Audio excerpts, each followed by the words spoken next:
Friends, doctor Usman सेड्यू trends में आपका स्वागत है। दोस्तों, आज के इस वीडियो में हम आपको फार्मडी कोर्स और उसके बारे में आपको बताएंगे। हम बात करेंगे फार्मडी कोर्स की बेसिक इंफॉर्मेशन के बारे में। तो दोस्तों, अगर हम फार्मडी कोर्स की बात करें तो फार्मडी कोर्स इंडिया में 2008 में लॉन्च हुआ था। इससे जुड़े बहुत सारे सवाल है, जैसे कि इंडिया में इस कोर्स को क्यों लाया गया, दूसरे फार्मेसी कोर्सेस और एमबीबीएस कोर्स से ये कोर्स कैसे अलग है, इस कोर्स का इंडिया में क्या फ्यूचर है, और ये कोर्स करने के बाद नाम के आगे डॉक्टर तो लगा सकते हैं, पर क्या प्रैक्टिस भी कर सकते हैं या नहीं, आइए देखते हैं।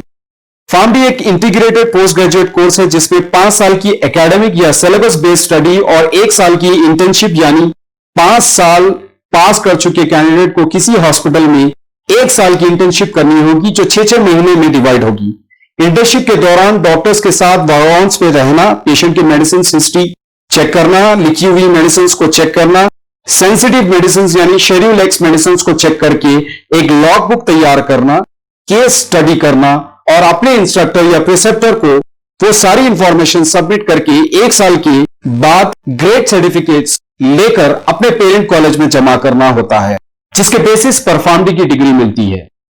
फार्मडी कोर्स इंडिया में द फार्मेसी एक्ट 1948 के तहत गवर्नमेंट ऑफ इंडिया और फार्मेसी काउंसिल ऑफ इंडिया से अप्रूव होकर एक साथ शुरू में कुछ कॉलेजेस पे शुरू किया गया था, जिससे 2014 में फार्मडी का पहला बैच पास आउट हुआ। फार्मडी कोर्स दूसरे फार्मेसी कोर्सेज से अलग कैसे हैं? दूसरे फार्मेसी कोर्सेज बेसिकली 3 होते हैं: डिप्लोमा, बैचलर यानी ग्रेजुएशन और पोस्ट ग्रेजुएशन यानी पीजी। डिप्लोमा करेंगे तो कहलाएंगे डिप्लोमा होल्डर, बी फार्मेसी या बैचलर्स करेंगे तो कहलाएंगे ग्रेजुएट, और उसके बाद एम फार्मेसी करेंगे तो कहलाएंगे पोस्ट ग्रेजुएट, और अगर आखिर में पीएचडी करेंगे तो कहलाएंगे डॉक्टरेट ऑफ फिलॉसफी। फार्मडी के बाद आप सीधे कहलाएंगे डॉक्टर ऑफ फार्मेसी। इसमें एक बात समझने की जरूरत है कि पीएचडी के बाद नाम के आगे जो डॉक्टर लगा होता है वो डॉक्टरेट कहलाता है, और फार्मडी के पहले जो डॉक्टर लगा होता है वो डॉक्टर ऑफ फार्मेसी कहलाता है, और इन दोनों में बहुत बड़ा फर्क है। फार्मडी और एमबीबीएस कोर्स से कैसे डिफरेंट है? दोस्तों, इसके बारे में मैंने एक डिटेल वीडियो बनाई है जिसका लिंक नीचे डिस्क्रिप्शन में आपको मिलेगा, आप उसे जरूर देखें। फिर भी मैं आपको जल्दी से बता दूं कि इन दोनों कोर्सेस में सिर्फ एक ही फर्क है, लेकिन बड़ा। एमबीबीएस मेडिकल साइंस में ग्रेजुएशन कोर्स है, जिसका मतलब bachelor of medicine and bachelor of surgery, जबकि फार्मडी फार्मेसी में पोस्ट ग्रेजुएट कोर्स होता है जिसके सिलेबस में मेडिसिन की पूरी स्टडीज होती है, लेकिन सर्जरी की स्टडीज बिल्कुल नहीं होती। यानी एमबीबीएस और फार्मडी दोनों में मेडिसिन सब्जेक्ट कॉमन होता है, पर जबकि एमबीबीएस में सर्जरी का सब्जेक्ट एडिशनल होता है। तो कुल मिला के फार्मडी पोस्ट ग्रेजुएट पेशेंट को मेडिसिन प्रिस्क्राइब कर सकता है, लेकिन सर्जरी या ऑपरेशन नहीं कर सकता। फार्मडी को इंडिया में क्यों लाया गया? पहली वजह, हॉस्पिटल चाहे गवर्नमेंट हो या प्राइवेट, सभी में एक फार्मासिस्ट की जरूरत होती है, जिसका काम जैसे डॉक्टर्स की बीमारी की डायग्नोस करने के बाद प्रिस्क्रिप्शन को हैंडल करना, पेशेंट की मेडिकल हिस्ट्री, मतलब अगर कोई मेडिसिन पहले से लेता है तो उसके डिटेल्स लेना या उसकी डिटेलिंग करना, हॉस्पिटल में होने वाली फार्मेसी की देखरेख, इनवर्ड आउटवर्ड, शेड्यूल एक्स यानी हाईली सेंसिटिव मेडिसिन को कंज्यूम करने के बारे में पेशेंट को अच्छी तरह से समझाना, और कई ऐसे काम जैसे ट्रीटमेंट चार्ट, फूड और ड्रग इंटरैक्शंस की स्टडी एक्सेट्रा। ये सब काम फार्मासिस्ट को इसलिए दिया जाता है ताकि डॉक्टर पर एक्स्ट्रा बर्डन ना आ सके और हॉस्पिटल की फंक्शनिंग स्मूथली हो सके।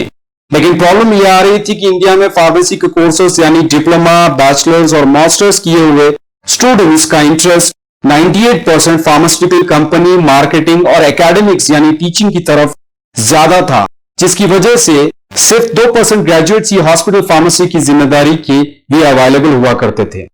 तो इसी गैप को फिल करने के लिए फार्मडी कोर्स को इंडिया में लाया गया।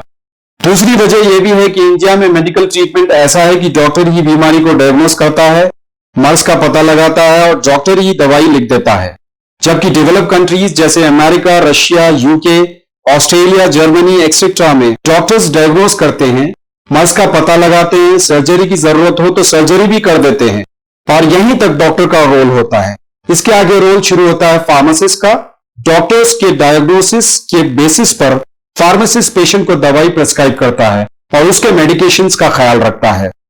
इस तरीके से फॉरेन हॉस्पिटल्स में फार्मासिस्ट का रोल बहुत इंपॉर्टेंट होता है। वहां हमारे यहाँ के स्टूडेंट्स जो बी फार्मेसी या एम फार्मेसी पास कर चुके हैं जब जॉब के लिए अप्लाई करते हैं तो वो इन्हें उनके यहाँ के ग्रेजुएट्स या पोस्ट ग्रेजुएट्स की तरह नहीं समझते और हमारे स्टूडेंट्स को जॉब मिलने में दुश्वारी होती है क्योंकि उनके सिलेबस और कोर्स करिकुलम में हॉस्पिटल या क्लिनिकल फार्मेसी या फार्मेसी प्रैक्टिस पर ज्यादा डिटेल में स्टडीज नहीं करवाई जाती, जबकि फार्मडी स्टूडेंट्स के सिलेबस में इन्हीं सब्जेक्ट्स के बेस पर स्टूडेंट्स को एक्सपर्ट बनाया जाता है और इन स्टूडेंट्स को वहां आराम से जॉब मिल सकती है। दोस्तों, फार्मडी इंडिया में अब तक क्यों सक्सेसफुल नहीं हो सका?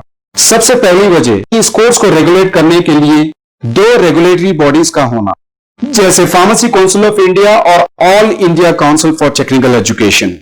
बीते सालों में फार्मेसी करिकुलम के साथ एक बड़ी प्रॉब्लम रही है कि इस कोर्स या करिकुलम पर दोनों ही बॉडीज यानी PCI pharmacy council of India और all India council for technical education या एआईसीटी का कंट्रोल या रेगुलेशन रहा है।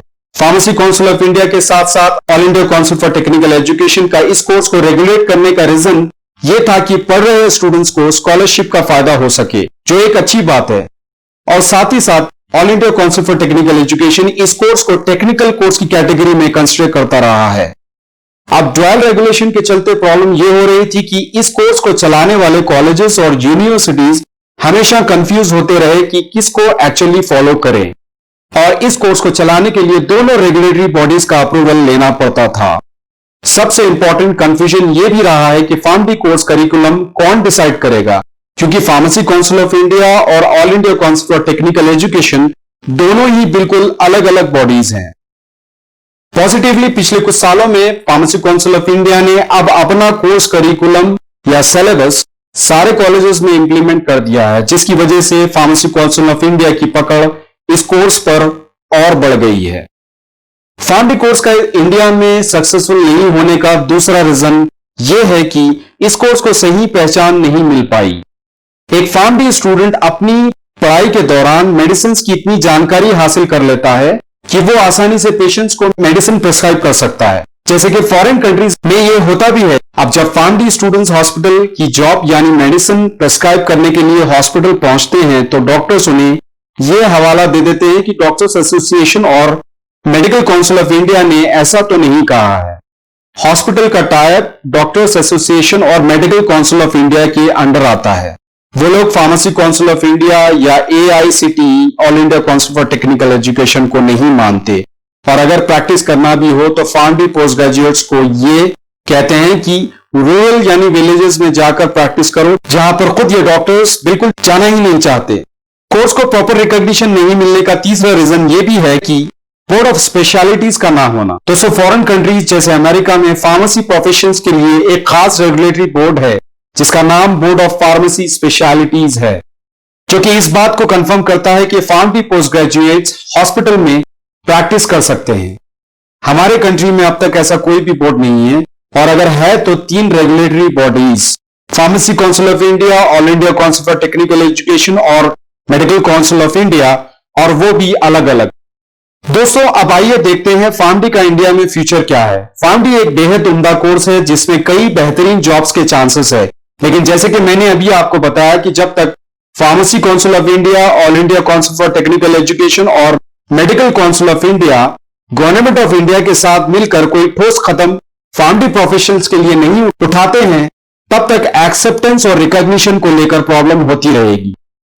अगर इन प्रॉब्लम्स को सॉल्व किया जाता है तो ये कोर्स इंडिया में फार्मेसी, पेशेंट्स और हेल्थ केयर सिस्टम को बेहतर करने में एक नया कॉन्क्रीट स्टेप होगा। होप ये वीडियो आपके लिए इंफॉर्मेटिव रहा होगा। Thank you.